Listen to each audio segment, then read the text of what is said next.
নাথুদন ওরে এ বিশ্ব মাঝে যেখানে যা সাজে তা দিয়ে সাজায় রেখেছ হরি বিশ্ব মাঝে যেখানে যা সাজে তা দিয়ে এই না কবিটু করো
সমাজে যেখানে যা সাজে তা দিয়ে সাজিয়ে দেখেছ সাজাও কাউকে রাজা কাউকে প্রজা কাউকে সাজালে চন্দ্র সূর্য দিবারাত্র নদ নদী আর পাহাড় কত সেসব তোমার ইচ্ছা মতো কতই না ভাবে সাজালে হরি কাউকে তোমার নামেতে হাসাও কাউকে তোমার নামেতে দাদাও যার অন্তরে যে ভাব জাগাও সেই ভাব তোমার বুঝিতে নারী এইভাবে বলিতে বলিতে হে ভক্তগণ আজকে আমার ভগ্নী ছোট বোন আমার কে এই যে 102 টাকা দিয়ে ছোট বোনের কাছ থেকে আশীর্বাদ হয় আমি পুরস্কার বা দক্ষিণা পাওয়ার যোগ্য নই আমি ভগবানের কাছে এই মিনতি করছি যেন তাহার মনোবাঞ্ছা পূর্ণ হয় এবং তাহার শাখা সিঁদুর অক্ষুণ্ণ থাকে আজকে এই আঙ্গিনা তাদের আঙ্গিনা নয় আজকে আপনাদের আঙ্গিনা আপনারা যতক্ষণ থাকেন আপনাদের পদরে চলবে আমার তালই মশাই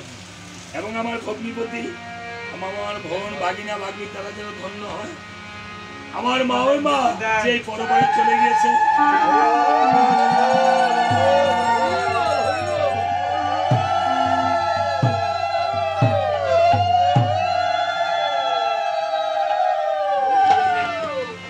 এই জগতে আজকে ঠাকুরের কাছে সে মাকে হারিয়ে আজ বিমর্ষ বোধ। যারা মাকে হারিয়েছে তারা বুঝে মাতা হারানোর বেদনা কেন পৃথিবীতে ভগবান এমন যে করেন জানি না।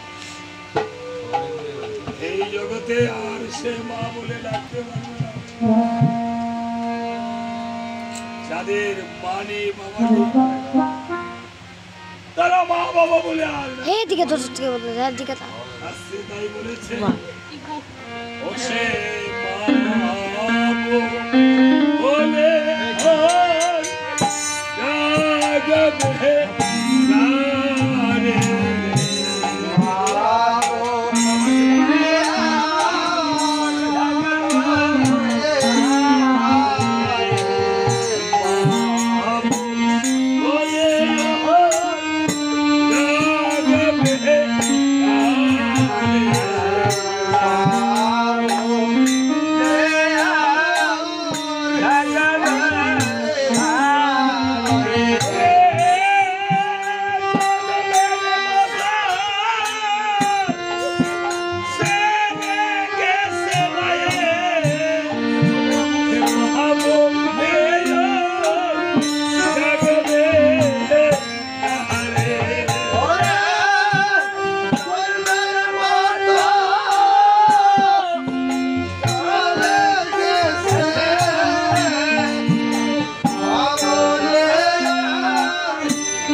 আজকে আমার হাতে মায়ের জন্য যে টাকা তুলে দিয়েছে আমি সেই মায়ের নামে কীর্তন করছি। সবাই আমার মায়ের জন্য এবং সকল মায়ের জন্য আশীর্বাদ করিবেন। ওই ওরে মায়ের কান্দন যাবত জীবন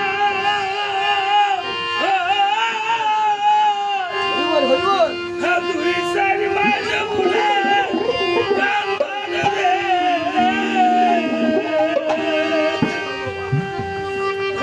ঘরের পরিবারের কান্দন একদিন বড় থাকে দুঃখের দরদি আমার জনম দুঃখী মা গর্ভধারিণী মা আমার জনম দুঃখী মা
ভগভক্তগণ মনে রাখবেন, এই পৃথিবীতে ভগবান একটা জিনিস হইতে পারে না। আপনি চোখের জলে যদি কোনো কিছু চান, তাহলে ভগবান অবশ্যই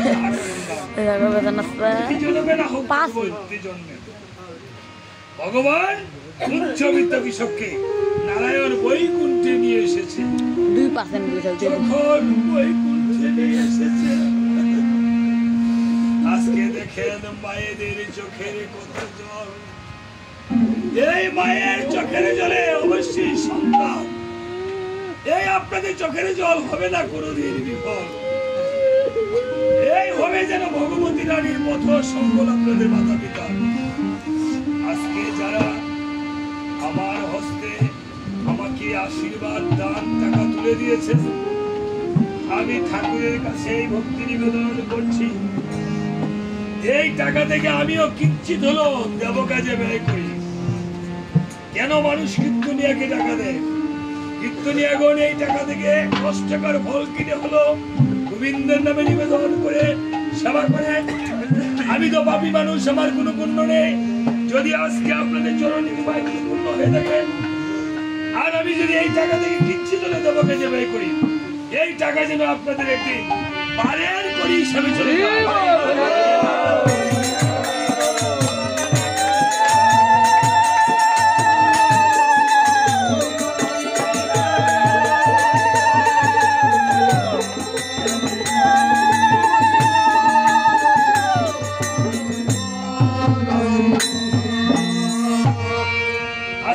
উচ্চবিত্ত কৃষককে যখন বৈকুণ্ঠে ঠাঁই দিয়েছে, মা লক্ষ্মী বলছে, হে নারায়ণ, তুমি সামান্য কোন ভক্ত একটু কাঁদলে, মনে প্রাণে কাঁদলে, তুমি তাকে তোমার শ্রীচরণে ঠাঁই দাও। এই তো তোমার স্বভাব, তাই নাকি? হ্যাঁ লক্ষ্মী, ভক্ত আমার মাতা পিতা, ভক্ত আমার গুরু, ভক্তি আমায় রেখেছিলাম। তুমি জানো আমি এই সংসারে ভক্তের জন্য কি করি? ওই আমি